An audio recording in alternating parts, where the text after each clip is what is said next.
right, Raiders fans, let's jump right into the latest buzz around the Las Vegas Raiders because things are heating up in a way that feels like it could finally be the start of something real.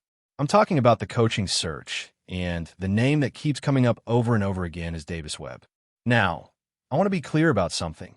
I'm not here to act like a reporter with insider confirmation. What I am here to do is share what I've been hearing and what seems to be trending inside the building, and honestly, the vibe is strong. The Raiders weren't just casually interested in Webb. They brought him in for a second interview, and one of the Raiders' owners flew in specifically to be there. We're talking about a 16-hour flight just to watch an interview. That's not something you do if you're only mildly curious. That's something you do when you're seriously considering a guy. But here's where it gets interesting. The interest doesn't stop with Webb. There's also a lot of talk about Brian Daboll and Joe Brady. Whether those guys are being considered as head coach candidates or as offensive coordinators, I'm not sure. What I do know is that the Raiders seem to be looking at all of them, and they're taking their time. That's a very Raiders thing. Honestly, there have been times in the past where they've handled these decisions one way and other times another way. You look back at different regimes, McDaniels, Ziegler, Gruden, Mayock, Del Rio, and others, and each era had its own style.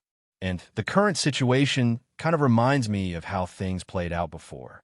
There's speculation, there's waiting, and then suddenly the news drops after the fact. It wouldn't surprise me if the Raiders take their time, sleep on it, and then the announcement happens the next day. That's just how this organization has operated. Now, if you ask me right now who I think will be the next head coach of the Raiders, I'd say Davis Webb. That's not me pretending to know something for sure. That's me putting my opinion on the table based on what I've seen and heard. Webb has impressed the Raiders in multiple ways, especially in how he teaches and coaches. That's what I keep hearing from sources. He has a real ability to teach and communicate football concepts, and that's a huge part of what the Raiders want right now. It's not just about being a play caller or having a flashy resume.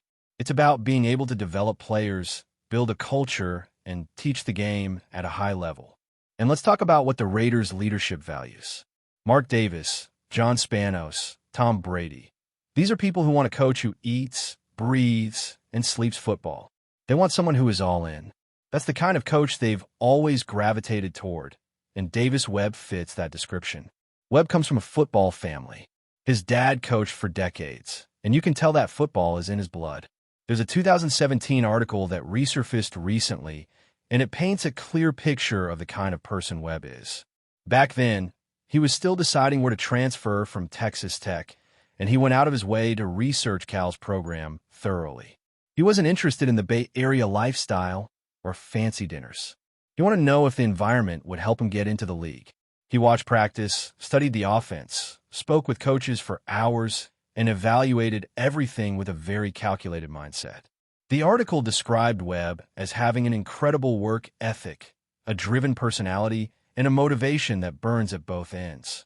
It said he would be one of the first in the facility and one of the last to leave. That kind of dedication is not something you can fake. It's not something you just turn on when the cameras are rolling. That's a guy who lives football, and it goes deeper than that. The article also notes that Webb's devotion to film started when he was young. He used to draw play diagrams for his dad before he even reached high school. By the time he was at Cal, the coach was letting him run offensive meetings, and he was actively participating in discussions, even questioning things he didn't agree with. That kind of confidence and football intelligence is rare, and it's the kind of trait that can translate into strong coaching. Now, I know some Raiders fans are still clinging to the idea of bringing in someone like Cliff Kingsbury, and I get it. Kingsbury has a following, and people love what he did in Arizona and the way he developed Kyler Murray. But the reality is, the coaching search is not just about nostalgia or name recognition. It's about fit. It's about what the Raiders need right now. And when you look at Davis Webb, you see a coach who has been in quarterback rooms where quarterbacks developed and thrived. That's not something you can overlook. He's learned from some of the best defensive minds, and he's earned respect in those rooms. That's not just talk. It's a pattern. So yeah, I'm okay with the Raiders hiring Davis Webb. I'm not saying it's a slam dunk or that it's guaranteed to work. There are risks. He's still unproven as a head coach. But here's the key. If the Raiders hire Webb, The success of the hire will depend heavily on who they bring in as offensive coordinator and defensive coordinator. The right coordinators could make Webb look like a genius. The wrong coordinators could make this whole thing fall apart. That's the truth. And if you're going to bring in a young coach who's still building his resume, you have to surround him with the right staff. That's the only way this becomes a real, sustainable rebuild. And I'm going to say something that might make some people uncomfortable. I like the idea of hiring a coach who has something to prove. A lot of the coaches who have been hired in the past had big resumes, and sometimes that's not a good thing. Having a big resume doesn't mean you're the right fit for the Raiders. In fact, sometimes it means you're not. You can look at examples of coaches with incredible resumes who didn't fit the situation and failed. The Raiders have tried to force certain coaches into the situation, and it hasn't worked. That's part of why the franchise has struggled for so long. They keep chasing the big name hire instead of finding the right fit for what they need. Now, I'm not saying Webb is the perfect fit, but he has a profile that matches what the Raiders are trying to build. He's a football guy. He's a teacher. He's a developer. And he's got experience in quarterback rooms that have produced results. And that matters. It matters a lot. But again, it comes back to the staff. If the Raiders hire Webb, the offensive coordinator decision becomes critical. And that's where Brian Daboll and Joe Brady come in. Both were in Las Vegas, and both are being discussed. It makes me wonder if the Raiders are trying to pit them against each other to see who is the best fit. There's also the question of what Buffalo thinks, because if Buffalo is passing on both of these guys as head coach candidates, that could raise concerns. But if the Raiders' leadership is truly passionate about them, then maybe it's worth taking that risk. If you put Davis Webb as head coach and you bring in Joe Brady or Brian Daboll as offensive coordinator, that's a combination that would get a lot of fans excited. Daboll has a connection to Webb, having coached him in Denver. He was part of the staff when Josh Allen took off, and he brought Webb to the Giants, where Daniel Jones had his career year. That kind of track record is not something you can ignore. It's real, and it's relevant. If Daboll ends up in Las Vegas, it could be a huge piece of the puzzle. Now, let's move into the next part of this coaching saga, because there's more to unpack, and the conversation around the Raiders is getting deeper. The biggest thing that I keep thinking about is the idea of fit and identity. What does the Raiders organization want to be? Because that question matters more than any single name on the board. The Raiders have been searching for an identity for years. They've tried to be a power team, a West Coast offense team, a run-the-ball team, a spread-the-field team, a quarterback-driven team. They've tried to be everything at once, and the result has been inconsistency, disappointment, and a lot of seasons that ended with the same feeling. What could have been? So when you look at the coaching search, it's not just about the next guy. It's about whether that guy represents a long-term direction. And that's why Davis Webb makes sense to me. Webb is not a coach who comes with a fixed, rigid system that he forces on players. He's more of a teacher, a developer, someone who can adapt. And in the Raiders situation, adaptability is exactly what you need. You need a coach who can build a system around the players you have, rather than trying to fit the players into a system that doesn't match their strengths. And that's something the Raiders have struggled with for a long time. Now, I want to talk about the quarterback situation because that's where everything converges. The Raiders have had quarterback issues for decades. It's not just one player or one season. It's a franchise-wide problem, and that's why the coaching hire matters so much. The quarterback is the centerpiece. If you don't have a coach who could develop a quarterback and get the best out of him, you're going to be stuck in the same cycle. And when you look at Davis Webb's history, you see a guy who has been part of quarterback rooms that developed and improved quarterbacks. That's not a guarantee, but it's a sign. It's a sign that he understands the position, he understands what it takes to help a quarterback grow, and he understands how to communicate with them. And I know people are going to bring up the criticism, Webb doesn't have a resume. He's unproven. He's too young. I get it. Those are valid concerns. But let's be honest, the Raiders have been burned by big-name hires before. You can have a coach with a resume a mile long and still fail in the Raiders environment. It's not just about what you've done in the past. It's about whether you're the right fit for the culture and the situation. And the Raiders need someone who is willing to roll up their sleeves and build something from the ground up. That's what Webb seems like. He's not coming in as a star coach with a big ego. He's coming in as a coach who wants to work, who wants to teach, and who wants to build. Now, let's talk about the idea of a CEO-style head coach. Some people think Webb could be that. A head coach who is more of a program builder, someone who manages the staff, sets the culture, and lets his coordinators handle the details. That could work, but it only works if the coordinators are top tier. That's the catch.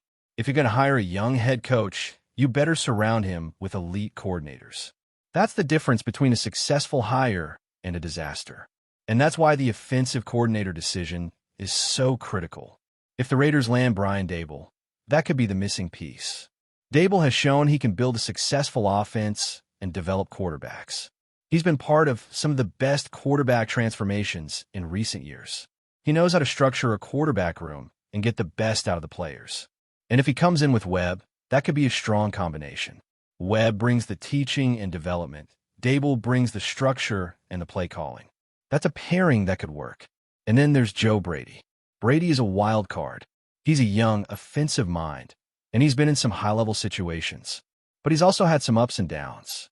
If the Raiders bring him in as offensive coordinator, it could be a gamble.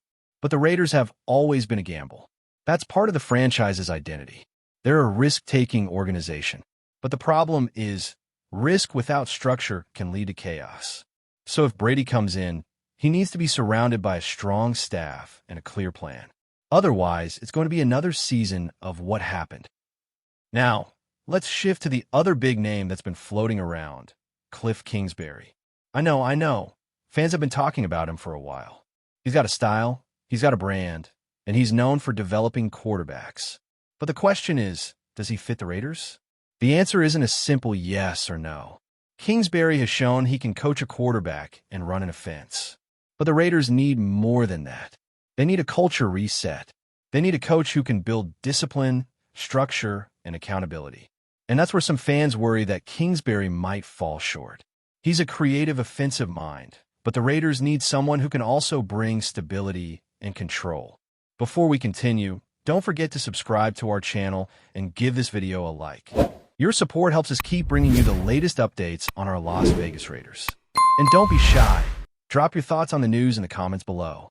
The Las Vegas Raiders are reportedly making waves in the NFL rumor mill, with whispers that they are bringing in Kenneth Walker III to completely reshape their backfield.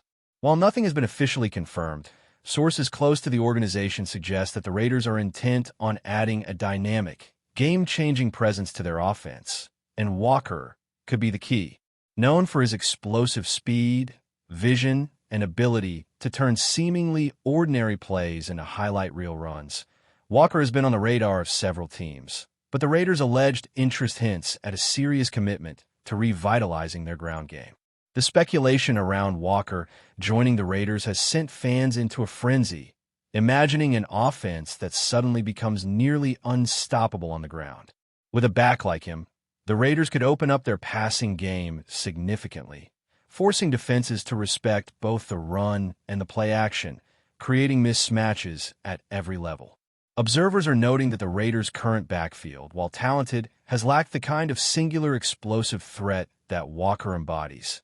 A player who can consistently break off 50-yard runs and change the momentum of a game in a matter of seconds. Adding to the buzz is the potential chemistry with the Raiders' offensive line, which is rumored to be more aggressive in the offseason. If Walker does indeed come aboard, analysts predict a seismic shift in the team's offensive philosophy. The Raiders could finally have a true workhorse back capable of handling heavy carries while still being a threat in the passing game. In addition, Walker's versatility as a runner who can catch passes out of the backfield would give the coaching staff more creative freedom to design unpredictable schemes that keep defenses guessing.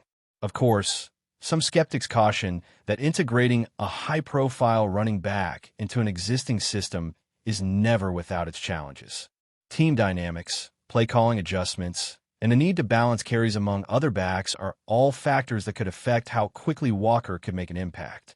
Still, the prevailing sentiment among insiders is that the Raiders see a once-in-a-generation talent in Walker, someone capable of taking their backfield, and perhaps the entire offense, to unprecedented heights. Fans are already imagining a Las Vegas offense that combines speed, power, and unpredictability in ways they haven't seen in years, and speculation alone has ignited a wave of excitement that could redefine expectations for the upcoming season. While the Raiders have remained tight-lipped, the mere rumor of Kenneth Walker III potentially donning silver and black is enough to keep the NFL world buzzing.